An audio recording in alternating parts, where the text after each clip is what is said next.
Hey, how are you? Welcome to Balance Over Perfect. Kim Kelty Gorski here, and I'm excited. I am so excited.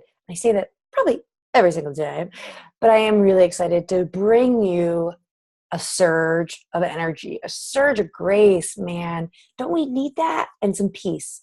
Some peace and some action that's gonna make you feel alive today. So get back, relax, get in your car, start driving, because I love doing personal development and professional development. Car, it really makes things pass time. Or you're gonna do a workout or have a cup of tea. So today I want to talk about the reasons why it's just not working out. I'm going to keep it real. It's just not working out for you. Your weight is up. Your relationships are kind of on array. Your career is not pushing to a certain level that you would like it to be at. Or you're just downright down. Sounds pretty negative. Sounds pretty like, Kim, come on. I'm going to actually tune you out right now.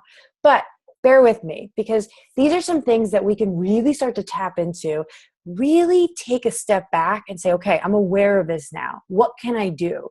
Because it's not hopeless. It's not down for the count for you. And I think that's a big thing that us as women and men, but girls, I'm talking to you out there, we just kind of just say, you know what? I've had it. I'm done. I'm throwing in the towel. What's the point? And that's quite frustrating. And why it's quite frustrating is because we have all these people in our life that are kind of already putting the finger out and said, I said so. I told you couldn't do it. I told you that it was going to be hard. I told you. But what the worst thing about it is that you are mostly saying that to yourself. Maybe you have some people in your life that are saying it. Maybe you have some people pointing the finger, but the real fingers that are pointing back and the real voices that are pointing back is you. It's your internal dialogue. I talk about that a lot on here, and it's something that I love to talk about more and more and more. And I kind of do like a Dear Diary type thing on my social media and in my blogging, because it's nice to hear it. It's nice to hear someone on the other end say, you know what? Whoa, I've said that. She gets me. And so that's what I hope this today's podcast and episode brings you, because it's hard to do this alone. It's hard to think we don't have it. It's hard. We're just like, it's just not working. So this is probably why it's not working. So let's take your future, for example. It's like, this crystal ball. I now know your future. It's going to be amazing.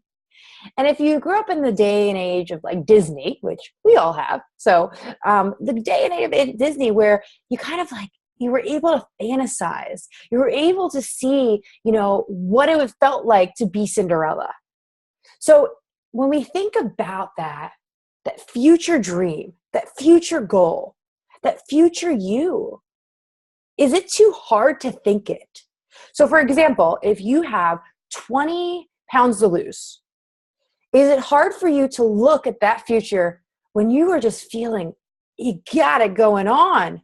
You're in pictures, you're feeling fabulous in conversations, you feel ignited when you're around others.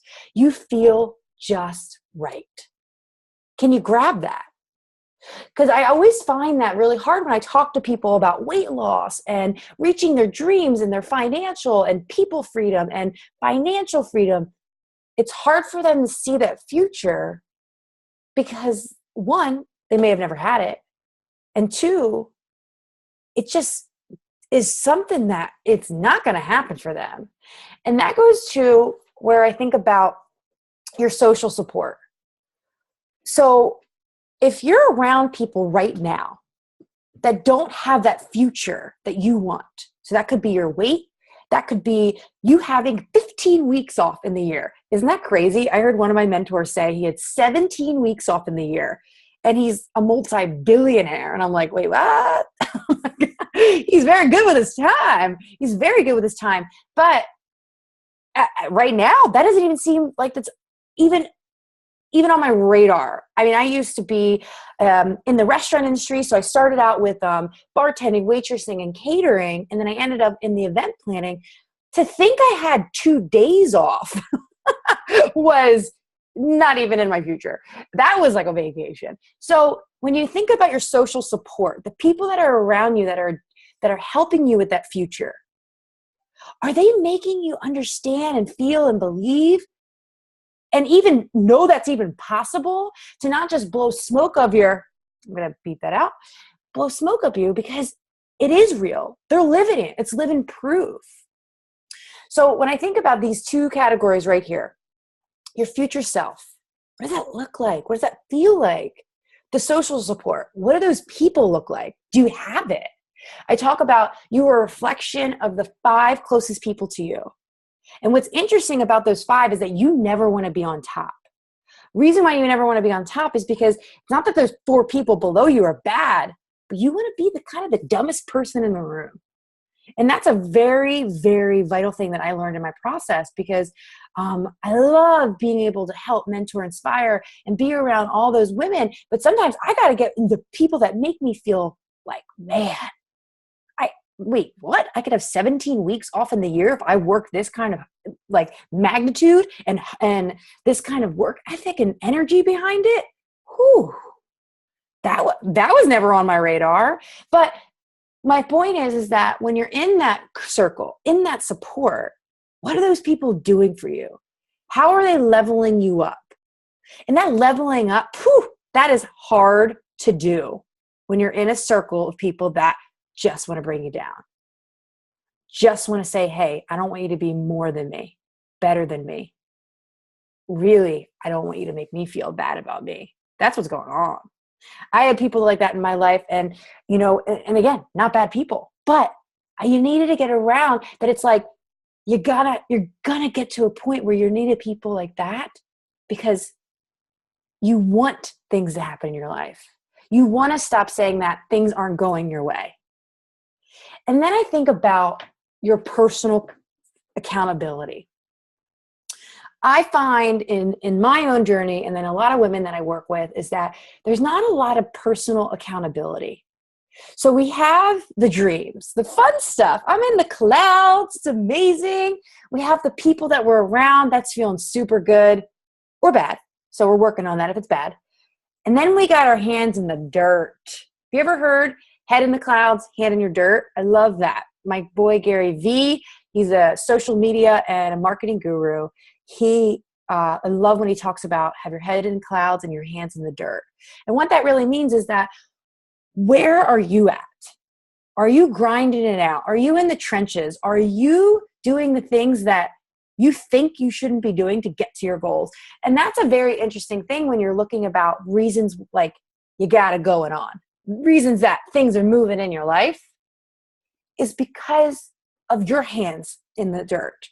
Your hands doing the dirty work, the not so fun and not so glamorous. And I used to say that a lot when I was an event planner, especially in the end, because I was making some really good money at the end, and I was super grateful for that and the opportunities I had. And people were always like, oh my God, is it like J-Lo? I'm like, it's not that glamorous to be an event planner or wedding planner. But what I will say is that it didn't change.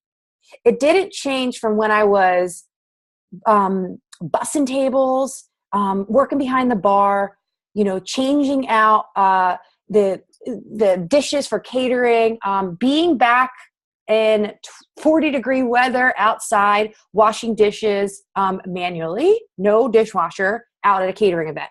It wasn't different. It wasn't different from the fact that I was making X amount of dollars and had this cool title to when I was there.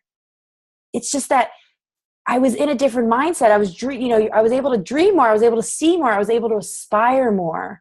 And yeah, the money was awesome, but it doesn't really change. Yes, you can start to delegate things off when you start to get in a certain point in your business. You can start to take the pressure off of how hard it is to do certain tasks. So for example, like I thought it was super hard to put together a podcast. I thought it was excruciating to put together blogs and videos and all these things. So it doesn't mean it gets easier. You just learn it. And you've heard that before, but maybe you need to hear it again. So where's your personal accountability? Where are you in the picture? Where are you when you talk about doing the hard work of meal prep? Oh my God, that's my biggest fall when I talk about my personal accountability with my health and fitness. That. It doesn't go away. Just because you reach your goal weight doesn't mean you stop doing those things. And if you're a yo-yo girl out there, you know what I'm talking about. You get to that goal weight and you're like, got it, awesome, feel amazing. Back to doing the easy life. The life where I'm eating pizza and champagne all the time. But really, where is that accountability? So when we think of all these things, how can we make it all in one? How can we have our heads in the clouds, feeling amazing around the people in our lives, but our hands are still in the dirt, getting it out there? You start to put this in front of your face. So what that looks like is you do a dream board. You do things that, hey, I want to be at this weight and look like this and feel like this because. Put that image up there. So maybe it's a girl, maybe it's a scenery. I want to be able to travel the world and go to these places. What does that look like? I want to be able to feel like this in my relationships. What does that look like? What does that really actually look like? What's the future identity look like? Because we all talk about dreams and wants and desires, but how are we getting there? We need it in front of our face. We need the visual. We need to feel like it's attainable. And that's where the people come in. So start surrounding yourself with those kind of people. I'm about to kick off my first ever mastermind group. And it's like freaking me out and geeking me out all at the same time because I'm finally able to give, pay it forward, give to others the way that my mentors in all the masterminds I've been in have done for me. That's social support, man. That's lifting up. That's some good stuff. And then where do you come into the factor? This is not perfection. This is not something that I'm saying you got to show up every single day. And if you don't, you are burning in your dreams.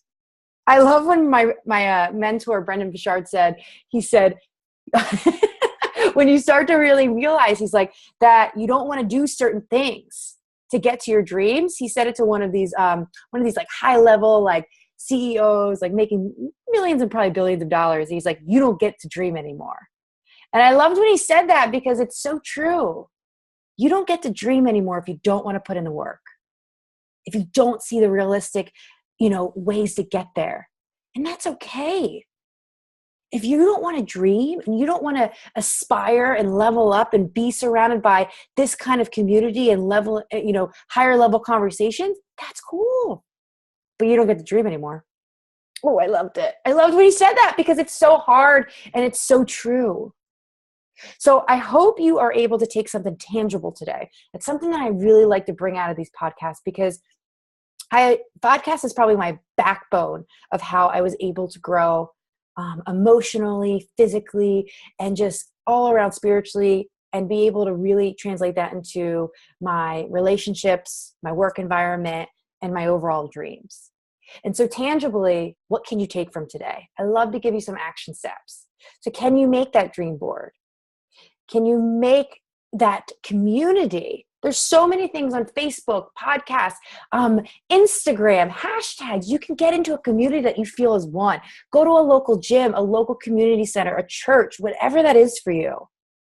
And then the third piece is, check it, sister. Where are you at? So I hope that brings you grace for yesterday, peace for today, and a plan for tomorrow. See you guys soon.